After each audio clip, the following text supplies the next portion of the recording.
देखिए, आज की वीडियो में बात करेंगे अपन एक काफ़ी बड़े चेंज के बारे में, जो कि एमपी बोर्ड काफ़ी टाइम से करने का सोच रहा था, पर अभी तक इसका कोई भी कंफर्मेशन नोटिफिकेशन जारी नहीं किया गया है। बातें तो काफ़ी सारी हो गई हैं, न्यूज़ में भी आ चुका है, मैंने आपको बताया भी था कि हो सकता है कि इस बार से यानी कि 2025 में ही आपको 2 बार बोर्ड एग्जामिनेशन देने पड़े। दोनों में से जिसमें भी आपके ज़्यादा नंबर आएंगे, उसके बेस पर आपकी मार्कशीट बनाई जाएगी। 90% चांसेस भी मैंने आपको बताए थे कि इसी बार से ये चीज़ स्टार्ट हो जाएगी। एंड अब तो एमपी बोर्ड की तरफ से इसका ऑफिशियल नोटिफिकेशन भी आ चुका है, वो सब मैं आपको आगे बताता हूँ। कुछ उसमें पॉइंट्स आपको दिए गए हैं जो कि समझने जरूरी हैं। आपको जो भी कंफ्यूजन हो रहे थे, जो भी डाउट्स आ रहे थे, वो सारे आपके इस वीडियो के बाद खत्म हो जाएंगे। सब कुछ आपको आगे बताता हूँ, वीडियो में एंड तक बने रहिए। नए तो सब्सक्राइब जरूर से कर दीजिएगा, नोटिफिकेशन आइकन ऑन करके रखिएगा। एमपी बोर्ड एग्जामिनेशन की सारी अपडेट्स आप तक टाइम पर पहुंच जाएंगी। अब देखिए, ये अपडेट तो सामने आ ही रही है, साथ में मध्य प्रदेश का जो राजपत्र है उसमें भी ये चीज मेंशन की गई है, यानी कि एक ड्राफ्ट नोटिफिकेशन जारी किया गया है एमपी बोर्ड की तरफ से। एक प्रस्ताव गवर्नमेंट को भेजा गया है जिसमें की सारी चीजें बताई गई हैं कि 2 बार बोर्ड एग्जामिनेशन कैसे होंगे,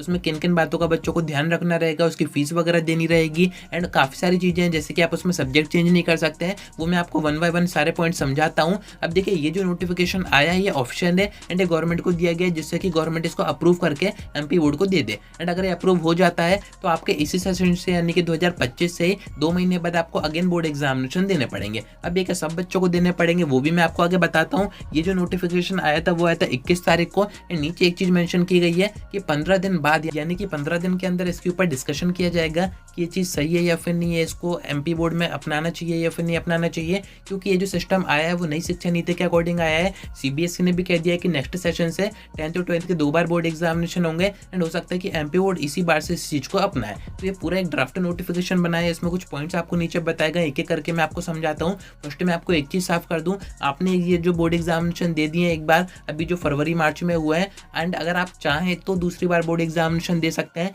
कोई ज़रूरी नहीं है कि आप दोनों बोर्ड एग्जामिनेशन दें, फिर दोनों में से आपका रिजल्ट अच्छा देखा जाए उसके बेस पर मार्कशीट आए, ऐसा नहीं है। ऐसा हो सकता है सीबीएसई में हो, उनके वैसे भी पार्ट 1 पार्ट 2 यानी कि टर्म 1 टर्म 2 में एग्जाम होते हैं, पर आपका ऐसा सीन नहीं है। यहाँ पर आपकी इच्छा रहेगी, आपको सेकंड टाइम देने हैं तो आप दे सकते हैं। अब इस नोटिफिकेशन के पॉइंट्स अपन समझते हैं जो कि नीचे आपको दिए गए हैं। फर्स्ट पॉइंट में आपको बताया जा रहा है कि ये जो एग्जाम है सेकंड टाइम जो बोर्ड एग्जामिनेशन एमपी बोर्ड करवाएगा, ये कौन बच्चे दे सकते हैं। तो ऐसे बच्चे जो कि फर्स्ट टाइम बोर्ड एग्जामिनेशन में 1 या 2 सब्जेक्ट में फेल हो गए या फिर ज़्यादा सब्जेक्ट में फेल हो गए या फिर किसी सब्जेक्ट का एग्जाम नहीं दे पाए, एब्सेंट हो गए हैं, तो ऐसे में ये सारे बच्चे सेकंड टाइम बोर्ड एग्जामिनेशन का फॉर्म भर सकते हैं। अब फॉर्म की यहाँ पर बात हो रही है तो मैं आपको बता दूं, इसका आपको चार्ज देना पड़ेगा, यानी कि पर सब्जेक्ट यहाँ पर एक फीस रहेगी, तभी आप सेकंड टाइम बोर्ड एग्जामिनेशन में बैठ पाओगे। ये फ्री नहीं रहेगा, एंड फ्री नहीं रहेगा तो यहाँ पर आपको एक बात समझ में आ रही होगी, ये सभी का जरूरी नहीं है। अगर फ्री होता तो फिर सब बच्चों को 2 बार बोर्ड एग्जामिनेशन देने होते, पर जिन बच्चों को देना है, जो बच्चे इंप्रूव करना चाहते हैं अपने मार्क्स, वो भी सेकंड टाइम ये जो बोर्ड्स हो रहे हैं उसमें बैठ सकते हैं।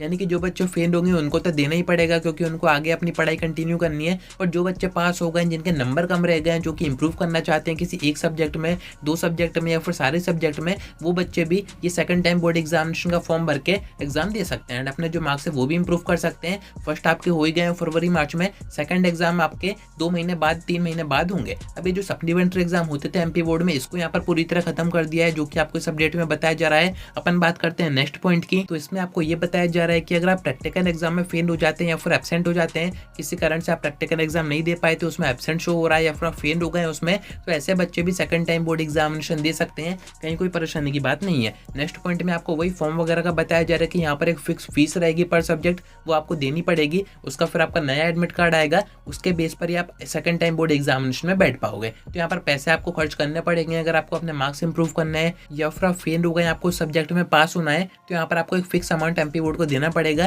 क्योंकि आप सप्लीमेंट्री एग्जाम में भी देते हैं या फिर उपजननी एग्जाम होते हैं उसमें भी आप देते ही देते। इसी पॉइंट में एक चीज आपको और बताई जा रही है, आप यहाँ पर अपने सब्जेक्ट चेंज नहीं कर सकते हैं। जो बच्चे अभी 12th में है वो ऐसा नहीं है कि अपनी दूसरी स्ट्रीम चेंज करके उसके थ्रू एग्जाम दे, ऐसा नहीं है। जो सब्जेक्ट आपका था, क्योंकि आपने फर्स्ट टाइम बोर्ड एग्जामिनेशन में दिया था, उन्हीं सब्जेक्ट से आप सेकंड टाइम बोर्ड एग्जामिनेशन दे पाएंगे। नेक्स्ट पॉइंट में आपको बताया जा रहा है कि जब फर्स्ट टाइम बोर्ड एग्जामिनेशन का रिजल्ट आपका आएगा, उसके बाद प्रॉपर ऑप्शन नोटिफिकेशन वगैरह एमपी बोर्ड की तरफ से साइट पर जारी किए जाएंगे। उसमें आपको सारी चीजें बताई जाएंगी कि कितनी फीस आपको देनी है, उसका टाइम टेबल क्या रहेगा, डेट्स वगैरह क्या रहेंगे, किन डेट्स के बीच में एग्जाम होंगे। तो ये सारी चीजें भी आपको समझनी है, क्योंकि इसमें टाइम थोड़ा सा ज्यादा कंज्यूम हो जाएगा। 2 महीने बाद एग्जाम होंगे एंड आप सभी के मन में ये भी आ रहा होगा कि जो बच्चे 10th में है उनको आगे 11th में एडमिशन करवाना होगा, जो बच्चे 12th में है उनको आगे कॉलेज में एडमिशन करवाना होगा, तो वो आप अस्थायी रूप से करवा सकते हैं। यानी कि ये माना जाएगा कि अगर आप आगे सेकंड टाइम में पास होंगे तो फिर आप अपनी अपनी जो आगे की पढ़ाई है, जो आपने आगे एडमिशन करवाए वो आप कंटिन्यू करेंगे। एंड अगर आप आगे भी पास नहीं हो पाते हैं तो फिर आपका जो एडमिशन है जो कि आपने करवाया है आगे का,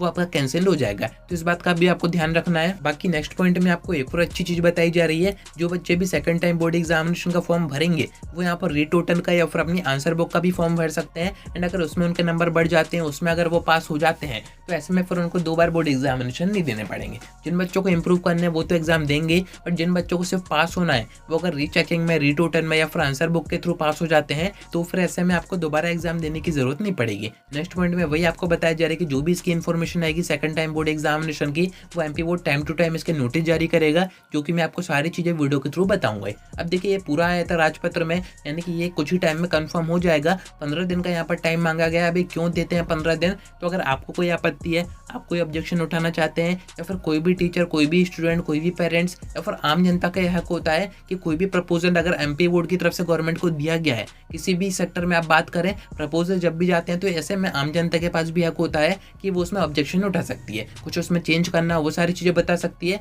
फिर ऊपर जो टीम है वो इसको अप्रूव करके फिर एक इसका आखिरी नोटिफिकेशन यानी कि कंफर्मेशन का नोटिफिकेशन जारी होगा, तो फिर कोई दिक्कत है ही नहीं। बाकी देखिए 21 तारीख को नोटिफिकेशन जारी किया गया। 15 दिन अगर अपन ऊपर माने तो 5 अप्रैल तक इसका पूरा कंफर्मेशन आ जाएगा। 100% श्योरिटी आ जाएगी कि आपके इस बार बोर्ड एग्जामिनेशन सेकंड टाइम होंगे या फिर नहीं होंगे। वैसे तो यहाँ पर चांसेस पूरे बन रहे हैं, 90-95% तक चांसेस बन रहे हैं, जो कि मैं आपको आगे बताऊंगा। ही कनेक्टेड रहिएगा। आज की वीडियो में इतना ही। कोई डाउट आता है कमेंट करके पूछ सकते हैं, या फिर आप मुझसे इंस्टा पर डीएम करके बात भी कर सकते हैं।